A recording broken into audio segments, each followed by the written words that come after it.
Bonjour à toutes et à tous et bienvenue à Libre Ensemble, votre rendez-vous de la laïcité.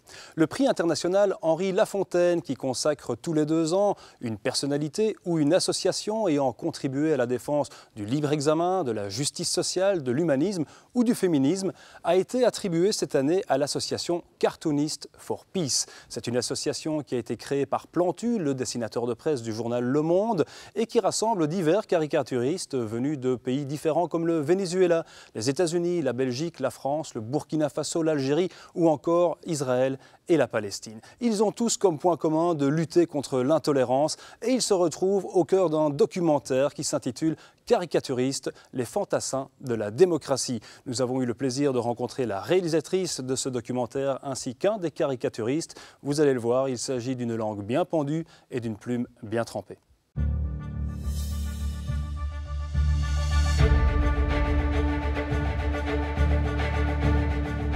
L'association Cartooning for Peace est née en 2006 suite à la caricature du prophète Mahomet qui a fait tant de bruit.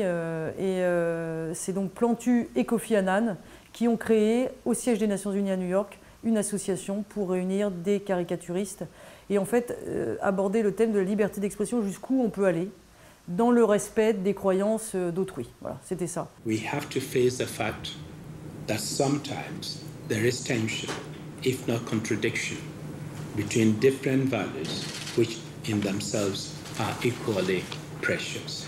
In the present case, we find it between freedom of expression and respect for the beliefs and feelings of others. Nous, à l'intérieur de cette grande confrérie qui s'appelle Cartooning for Peace, on a aussi quelque part une mission. On a aussi quelque part une mission qui nous réunit tous, et cette mission, c'est de se servir du dessin de presse plutôt pour tendre des mains que pour semer la haine. Semer la haine, c'est très facile. On l'a vu pendant la Seconde Guerre mondiale. Ce que les caricatures antisémites sont parvenues à faire entrer dans l'esprit des gens, en France, en Belgique, mais aussi ailleurs. Donc, moi, justement, en tant que juif et en tant que fils d'anciens survivants des camps, mon père a 88 ans, donc il est ancien, je fais très attention à ça dans mes dessins, et quand, par exemple, à l'époque où le torchon brûlait entre Israël et l'Iran, je parle de l'Iran d'Ahmadinejad, la chose la plus facile, vraiment la plus facile, c'était de dessiner Ahmadinejad avec une petite moustache, avec un brassard et lui faire Heil nucléaire. Jamais j'ai fait ça. Et je pense que, et c'est peut-être pour ça que quand il y a un homme d'État contre lequel j'ai envie de faire quelque chose de fort, je le ridiculise plutôt que je ne le démonise. Parce que la démonisation, c'est dangereux, je trouve. Il y a des dessins et des mots qui peuvent tuer. The elements of it are to find the humorous elements in politics, which usually means the humorous elements in human nature. Writers try to do this with metaphors, and a cartoon is a visual metaphor. It's a warning. Je crois que ce film est aussi là pour ça, c'est à la fois montrer le parcours de ces caricaturistes, qui ne sont pas vraiment connus puisqu'ils travaillent dans l'ombre, et là c'était de les exposer à la lumière, et aussi de sortir des clichés. C'est-à-dire l'image qu'on a de la France notamment, parce que moi j'ai choisi Plantu en France, et des États-Unis qui sont les champions de la démocratie dans le monde. Je crois qu'on en est loin, quoi. Bien sûr, les dessinateurs qui travaillent en Chine ou en Russie risquent la prison ou même voilà, d'être parfois assassinés.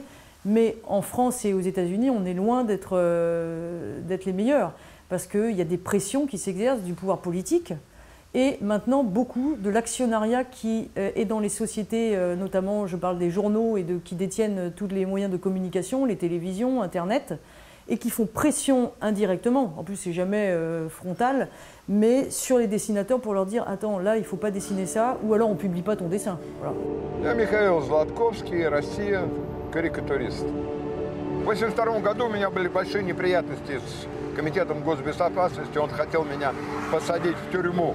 Но ему не удалось, но зато я получил запрет на профессию. Мне нельзя было, как-то надо было существовать. Я сел на машину и ночью начал бомбить. Работать нелегальным таксистом.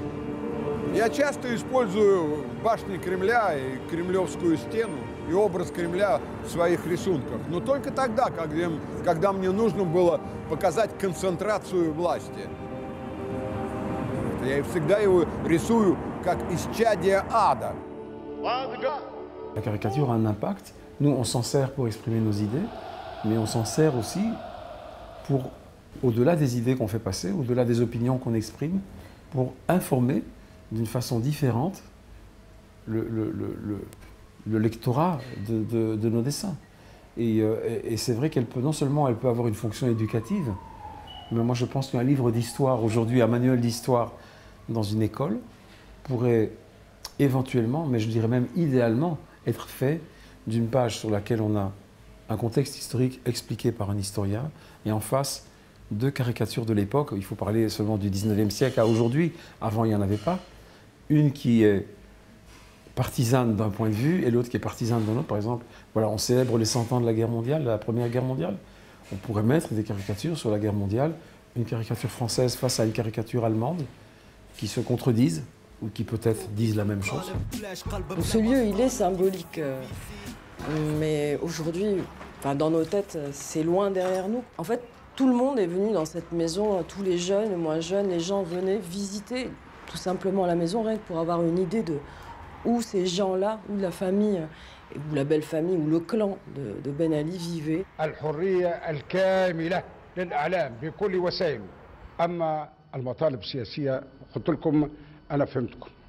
C'est justement ce jeudi 13 janvier 2011, pendant le discours de Ben Ali, j'ai commencé à faire des dessins du chat Willis qui se moque de ce qui se passe. Et le premier chat, c'est Ben Ali, qui dit « Je vous ai compris ».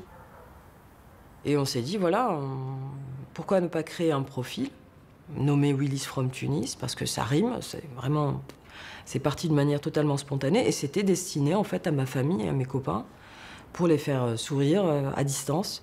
Et j'ai créé le profil, je les ai demandés comme amis, donc durant les premiers jours, on était une vingtaine. Au bout d'une semaine, j'avais 900 personnes. Je comprenais pas trop ce qui m'arrivait, quoi, parce que je me disais l'impact que ça peut avoir, je n'imaginais pas que ça allait être aussi puissant. Et le film est là aussi pour transmettre à la jeunesse.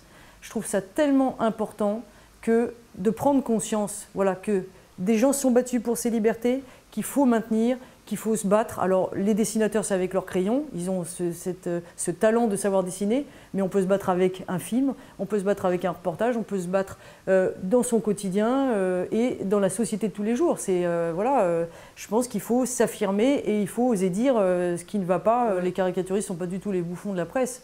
Pour moi, c'est déjà des journalistes avant tout, puisqu'il faut un sacré regard sur l'actualité, un sacré recul et surtout un esprit de synthèse. C'est ça qui est difficile. Encore une fois, un article, voilà, on développe. Là, en dessin, il ne faut pas se planter. Moi, je sais que Plantu, quand je l'ai filmé chez lui le matin, à 6 h, il écoute les news, radio, télé. Le temps défile, il a son chronomètre, il regarde sa montre toutes les 5 secondes. Et à 10 h 30, son dessin doit être livré. La veille, ils ont débriefé en comité avec le rédacteur en chef, mais la pression est énorme. Donc des bouffons, certainement pas. Et faire un dessin où on comprend tout en 3 secondes, alors qu'un film, on met 3 ans pour le faire, chapeau, quoi. La libertad es un escape, la libertad es un elemento absolutamente vital para la vida. Voilà, c'est ici que se referme cette édition de Libre Ensemble. Merci de nous avoir suivis et à très bientôt. Au revoir.